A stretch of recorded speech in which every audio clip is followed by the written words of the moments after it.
Hi,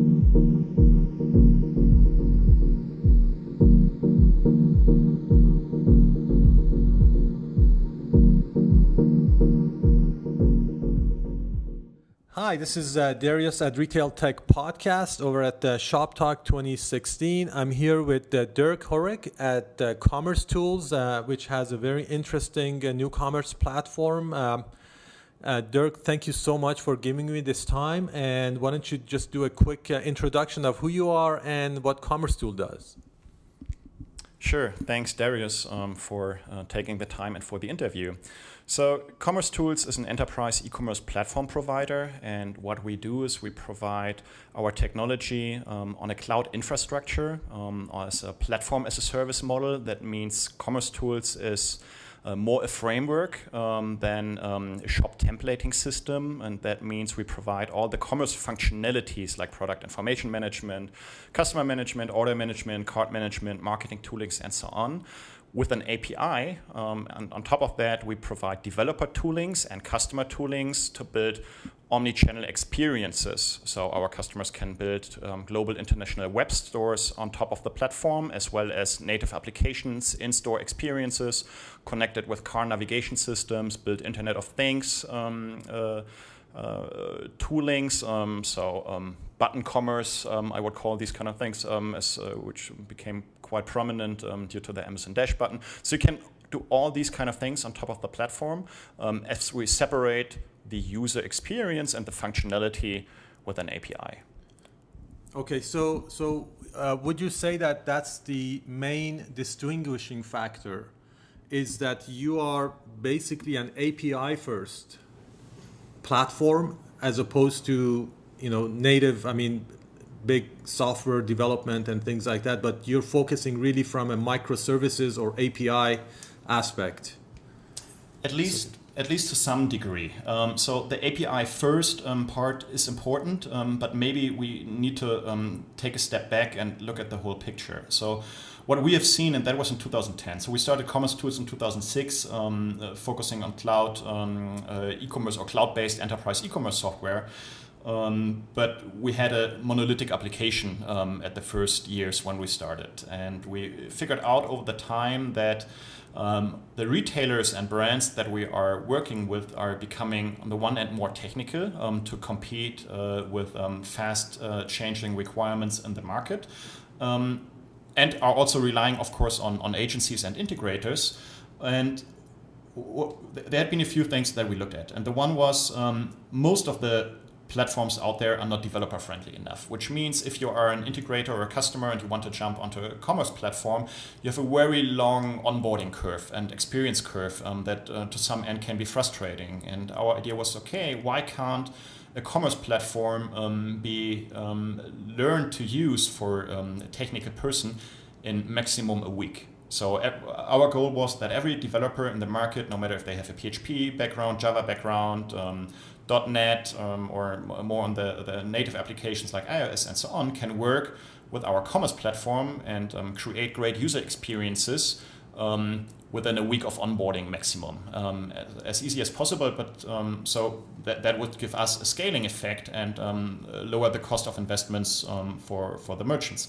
The second thing that we have seen is that the whole market already in 2010 shifted to mobile. And there was a very great article in the Wired magazine, I think it was end of 2010, when I visited a few customers over here in the US with the headline, "The web is dead, long live the internet." And that actually described the idea that we had at that time so well, because when we look at e-commerce platforms, the years before, they had been built for desktop applications. And if we look at the market today, 2016, we have about 80% of the internet traffic is not coming from desktops. So if I would be a retailer, I would question myself, why should I buy myself a desktop-focused commerce platform, while 80% of my business and more to come is not generated through the desktop. So we said, okay, we need to make a separation. So this whole API thing, though it's a technical one, the only reason for that is, or to have something like that, that you need to separate the channels and the user interfaces from your core commerce functionality. Because if you load that down, that's all the same. So you have to deal with complex product data, with complex pricing structures, with independent customer requests, personalization, order management, and so on. And it doesn't matter where this is happening and in which device and in which user interface, but this is all core. And with being API first, we separate that. And maybe one last thing to that, being API first doesn't mean that we are API only. So we are full stack enterprise commerce platforms. We have SDKs, we have front-end toolings, we have integrations to various ERP systems, we have back-end toolings or user interfaces for the business user, so category managers, e-commerce managers, and so on. We just see it more as an onion principle and make sure that the different layers are separated from each other and that you can consume these services individually. So, and that they are not depending on each other. And that's the strong USP. That's the key. I think that's the, I don't know if I can call it the holy grail, but I mean, the future that I envision myself from my limited knowledge, definitely not as much as yours, but is where you would be able to go and pick and choose what services you want and plug them in. And it really should be that simple, even for non-technical people, if the software is evolved to that point. And the other point is that you mentioned API is a technical word now. I really think it needs to be a business word for retailers. They really need to focus on the API model because it will make their life so much easier if their system is transitioned to that. So now, e-commerce and omni-channel or online and offline. We've been hearing a lot about the store is not dead. A lot of people say the store is dead. What are your thoughts as far as how things are progressing, and where do you see yourself going into that equation in the let's 3 to 5 years? I would say this is customer specific and market specific. So I neither think that the store is dead or that online or e-commerce pure play is eating it all. It depends on the industry, it depends on the products, and it depends on the customer positioning. What I definitely see happening in the market, even though it's happening from my perspective too slow, is the CIOs of the merchants need to become more technical. It's not enough to understand the ERP system, understand the business processes, being able to maintain and update their in-store applications and systems. They really need to be able on a technical level to understand the digital processes of the commerce world and being able not only to talk APIs, but understand APIs. So if we just look back for the last 2 to 3 years, mobile almost is eating it all, no matter, and even in the retail world. So what we see is that about 80% of the customers that make a purchase in a store, so I'm not talking about groceries, but fashion, electronics, and so on, use their mobile phone or their smartphone within the store and gathering product information and so on. Some of them even place a transaction at a competitor at that time. So we have the digital transformation happened through the consumer. So no matter if I want to keep up as a brand or a retailer or not, this is happening anyway. So if I want to be able to react to customer requirements that fast, so we have devices coming out almost every half a year that are creating a change on the, let's say, customer behavior or user experience story. We see great things like Amazon Echo. The team that created Siri is now working on a even more improved, let's say, artificial intelligence technology that should ease up our life, which is new user interfaces. So at the end, it all comes down to customer convenience. And this customer convenience due to new technologies is changing so fast that I need to be able to keep up. No matter if I'm an online retailer, online pure play company, or a brick and mortar retailer, I need to be able to adapt those changes. And in the last years, often we have seen customers looking for features, you have all the experience, Darius, from doing the implementations, selecting softwares, managing the projects.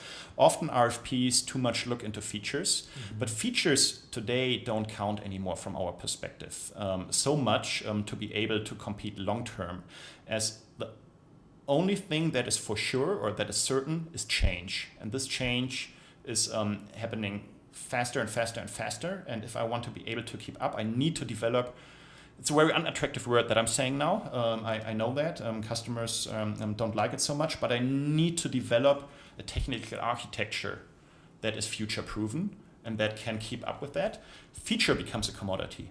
So, and if I don't invest into architecture, and if I don't understand what target architecture I need to have, then I probably will stay ahead, or not stay ahead, while others that have more technical knowledge inside and already did that probably might be running in front of me. Right. Technology is definitely a competitive advantage, just as like product selection, or location of a store used to be. It is a competitive advantage, and that technology really has to be ubiquitous to the user. The shopper just wants to use their cell phone, and they don't care what happens in the back end. They just don't want to go home and get on their computer and have to go through all of that again. And so I think that's it. So when you look at going through the process of helping customers sign up and transition, how does a customer typically, from your experience on the commercetools platform, how does that work? I mean, it's one thing to, even from a customer point of view, say, yes, this is a great idea, I want to do it. And it's another thing to actually do it. So what is that transition process in your experience for store owners? There's not one answer, but probably three, because I see three types of customers coming to our platform. The small to medium-sized ones that are not that technical yet, but would like to invest into a technology that is more future-proven and open to other channels. They build directly on top of our SDKs and the API individual storefronts. And what they do is they combine it often with, let's say, a best-of-breed model. So they integrate CMS systems or experience management systems that they think is great, analytical tools and so on, and try to create the best experience for their customer that they can have, and gain a little bit of technical knowledge at first, but still build a, I would say, kind of semi-monolithic application on top of the APIs, but know that later on when they want to expand, they can increase their architecture to other services. Then we have the second type of customer, which is already a medium to large enterprise organization, but not having that a high amount of developers in-house. So they rely a lot on integrators. And they often come to us and say, okay, we're coming from the monolithic application world, and we see in the long term a microservice architecture as our goal. But for us, this is not black and white or kind of big bang approach. We want to grow there over time, and we want to gain knowledge, and we want to work with our partners onto that. And then they come up, okay, how can we cut out the first services still and do some kind of hybrid application out of that, where say, okay, product information management, maybe cart calculation, ordering, we want to have that as services. Some other applications can be a little bit more monolithic. And what we do is we give them consulting support. So our solution architects help them and their integrators on finding the right architecture and creating a process, but we also offer them optionally support throughout the way. Because what our goal is, and we're a partner-driven company, but long-term we see most of our customers being successful if they have enough technical competence in-house. And as you said, so the technology is becoming a differentiator. It's not the only differentiator. Of course, you need to be great in marketing. That's probably the most important thing. You need to understand your consumers, and this is what values most. But technology is a part of that, and we want them to not have the kind of thinking, okay, we need to outsource our shop because it's just a shop. This will not work nowadays anymore. So we help them to face information or technical information knowledge and programming skills into their company over time. And then we have the third type of customer, which is still where we were, but we have those, which is large enterprise organizations that had been through all of gained all these experiences over the last 10 years and implemented monolithic applications, maybe have self-developed shop solutions and so on, and now say, okay, for now the third generation of our e-commerce architecture, we build microservices, then they create digital labs for digital transformation internally, hire hundreds of developers.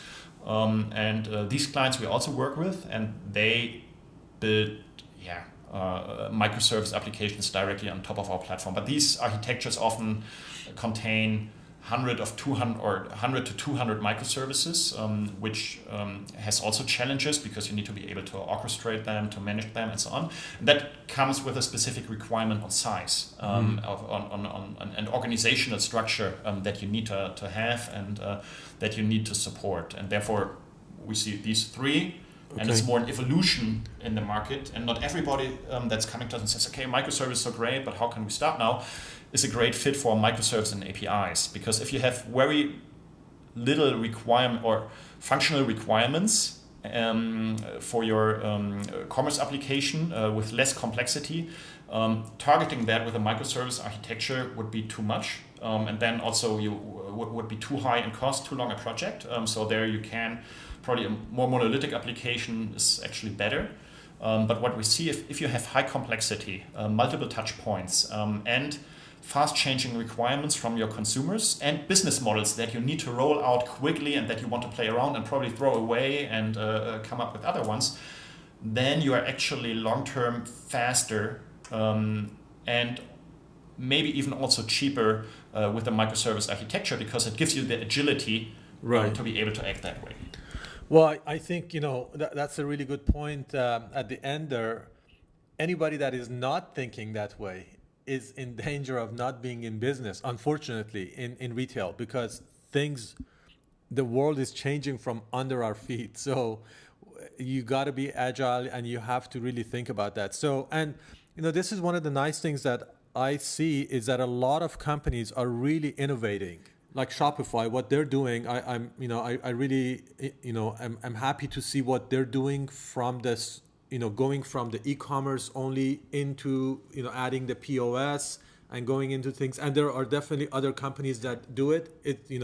So this is, the market is so big, and the individual needs of retailers is so varied that I think this innovation is really going to turn out good for all of us. Oh yeah, definitely Shopify. So. I see many going the path that we went through. So saying, okay, we gained a lot of experience in the last years with our platforms, but now we need to be more flexible and provide more features. There are more and more commerce APIs coming out, and API first models. So this is important. So just having every commerce platform can have an API, but if it's getting on top of the monolithic application, this will never work out. But probably this would be a podcast on its own. Why architectural wise this can't work.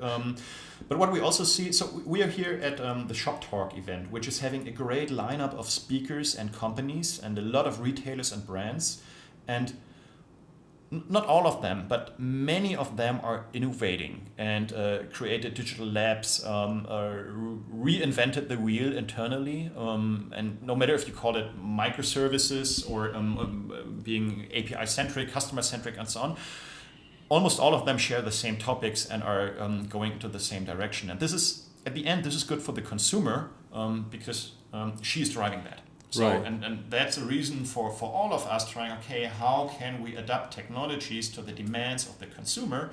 And the demands obviously are changing. I think we will have some exciting years in front of us. Yeah, so what do you think about the wearable market and, or the wearable technologies that are coming out, especially like the watch, Apple Watch? Is that something that you've looked at all, or? Oh, definitely. So we look at wearables and IoT in general all the time. We also have a bunch of customers that use that.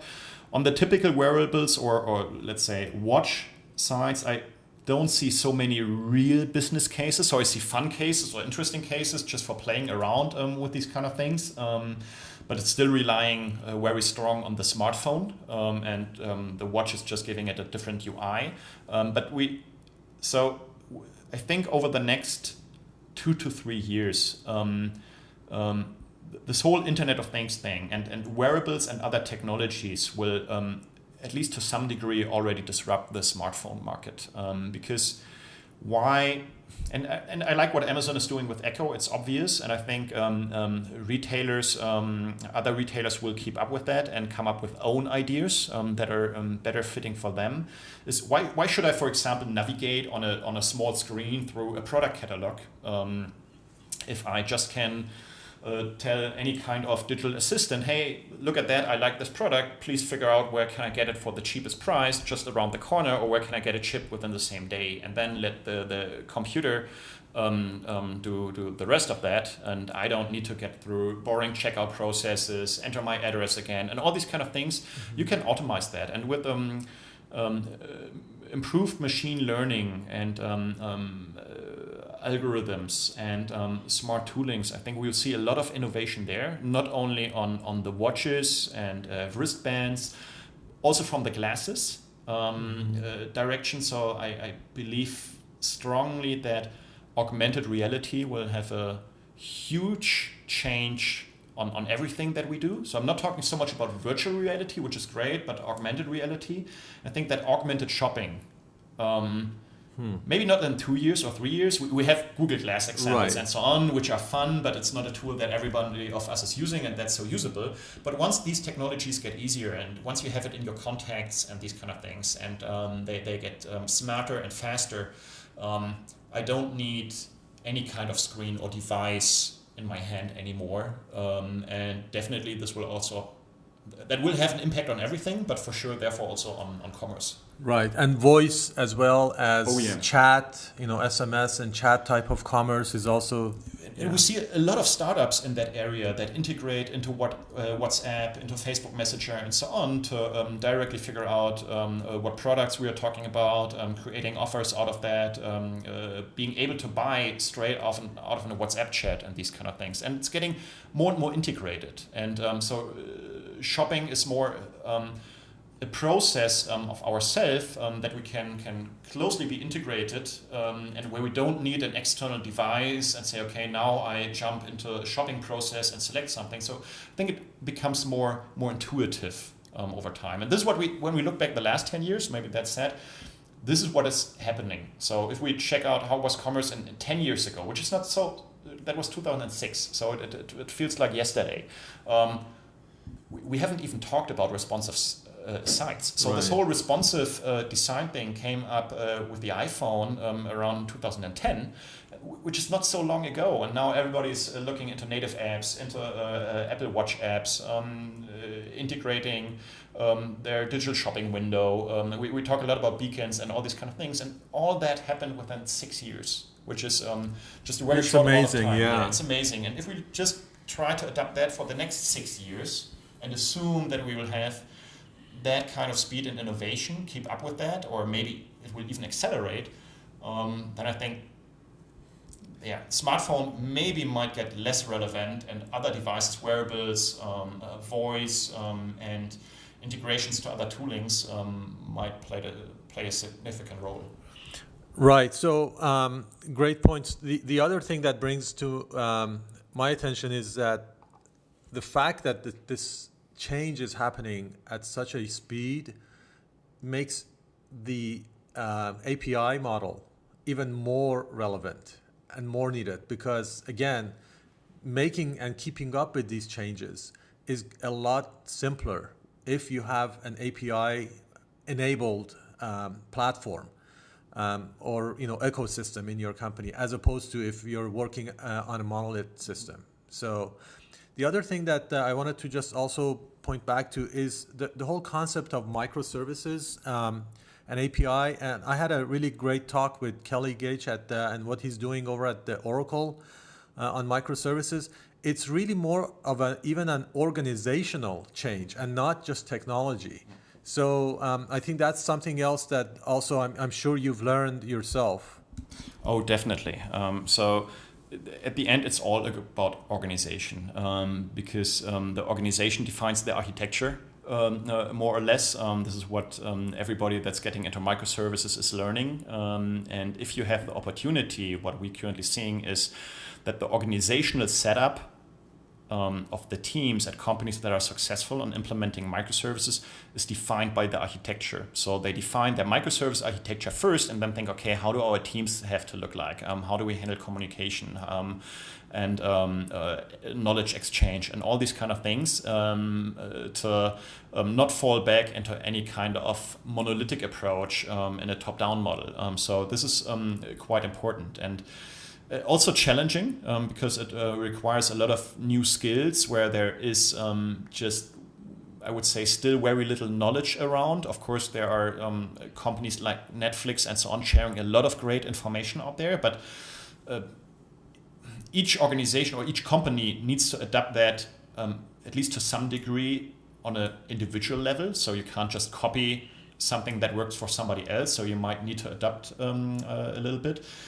And the most challenging part that I see in there as well is recruiting, because we are all looking for the same skills, no matter if we as a software vendor, our partners as integrators and agencies, and our customers, as they are becoming more digital, we are all having the same kind of requirements on DevOps knowledge, on agile development methodologies, the Scrum processes, on team coaches, and so on. And well, there's a huge job market coming up. It's already out there. I think everybody is having at least double as many jobs open as they currently find applicants for. But this is one of the challenging parts that we see. Yeah, that's also another great topic, which we can definitely do at least one episode on that itself. I mean, it's like retraining people that are coming from different industries that are being disrupted. Even, in retail, I look at, all the different changes. And I mean, there is definitely a great pool of potential people that can be trained. But so that's going to be one of the challenges that is going to come up. So, well, we're coming up on time. Just quickly, what are your goals for the next 12 months as far as how you want to grow commercetools and what you'd like to see both in Europe and other countries and the US? So for the next 12 months, on the one hand, it's becoming or establishing our presence over here in the US. We started opening our US office in New York about 9 to 10 months ago, and we have a strong focus on the US market with a very strong commitment from the whole company. We're currently a little more than 100 people in total, of course, most of them in Europe, in Munich and Berlin, and we are currently growing the team over here in the US and also setting up development offices and all these kind of things. So this is very important for us. We're getting great customer feedback and rolling out currently more and more customers on our platform. Overall, so if we not look so market specific, is we try to stay ahead on the curve. So our focus always is first on the product and second on the marketing. And I think we made a good move and also have been quite lucky on the timing with our API and microservice approach. But now we want to go further. So we think that, as you said, the APIs, everybody sooner or later has to use APIs or stick to API commerce platforms, which will mean API might become a commodity. So, and we don't want to wait until everybody is serving APIs. So we say, okay, what's now the next thing? So we're already providing container development frameworks so that our customers and partners can easily just deploy their Docker containers and these kind of things. So we're improving that and making it even easier for them to run their microservices and architectures on top of our platform. And now we think, okay, how can we come up with more smart algorithms in our platform. So to understand what our customers are doing and giving them automatic recommendations how they can improve in their environment. So talking there about predictive analytics, machine learning, and these kind of things that will come into the platform, where we'll probably launch some great features next year. And yeah, that's what we're up to. Okay, great. Well, thank you so much. I wanted to. We'll have more information in the on the website on how to contact Dirk and look at commercetools. Also, just one point. I mentioned Kelly at Oracle. I want to say that Kelly is part of a team. There is a really good team of really highly professional people working actually on this service. But yeah, he's the person that I've actually contacted with. So. We look forward to seeing more and more from commercetools, and best of luck to you. Thanks a lot, and also thanks for the interview. Thank you.